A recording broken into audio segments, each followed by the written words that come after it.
What's up, everybody? Welcome back to History Things Podcast, Season 5 from the field. Continuing our observation of the 160th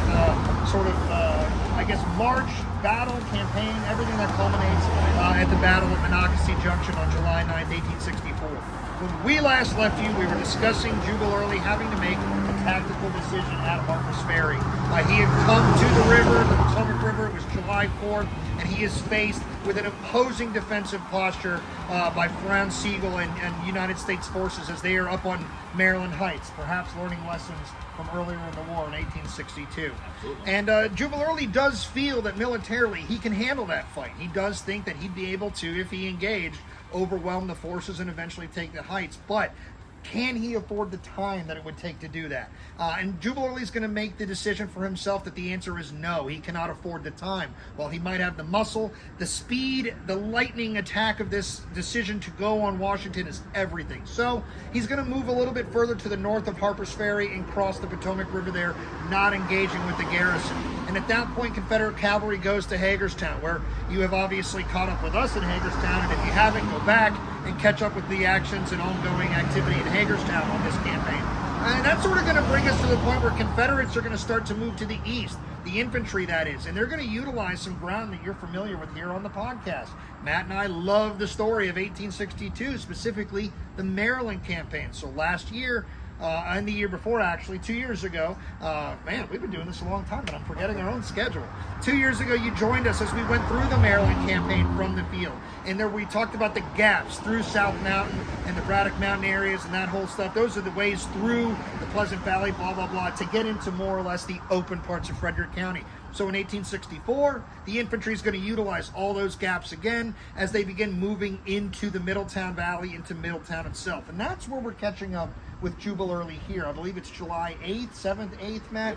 What is going on in Middletown as Confederate forces are moving into the area? We're actually going to see Confederate cavalry clashing with Federal cavalry here on July 7th and 8th of 1864.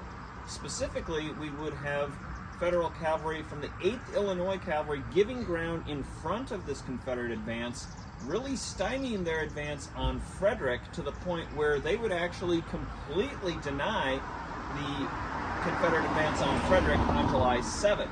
Now, as Pat said, the Confederate infantry will be coming up just a day later, actually reaching Middletown on July 8th. It would be at this point that Jubal Early would demand food from the citizens of Middletown, as well as a ransom. This will be the second city that Jubal Early will ransom during the 64 campaign. He would demand $5,000 of the citizens of Middletown. But, as you might realize, Middletown is a small town today. It was even smaller in 1864, and there wasn't $5,000 in the bank.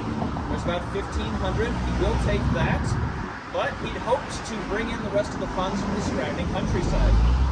Now, he is not going to be successful in doing that because of additional fighting that breaks out further to the east of us, closer to Frederick, Maryland, and so Confederate forces will move on, and Middletown got away with only paying that smaller amount. I don't know about you, but I could use $1,500 right now. So most while we're in definitely. Middletown, maybe Matt and I are going to go talk to the mayor. Who knows?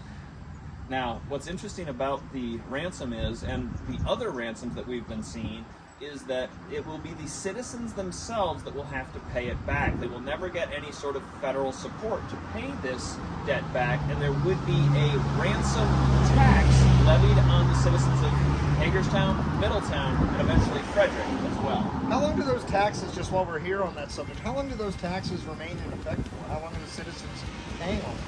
So the citizens of Middletown are going to be able to pay that debt down within a few years or so, but Frederick, and we'll talk about this more in depth later, has a much longer time to continue paying it. All right, so if you've been keeping up with everything, we're very appreciative. From the field is a rare opportunity for us to get out and get into the sunlight. Lord knows, Matt and I need some sunlight. Wink, wink. Anyway, appreciate it. Follow us on social media. We'll catch up with you for the next stop for the History Things podcast. I'm Pat. That's Matt. We'll see you later.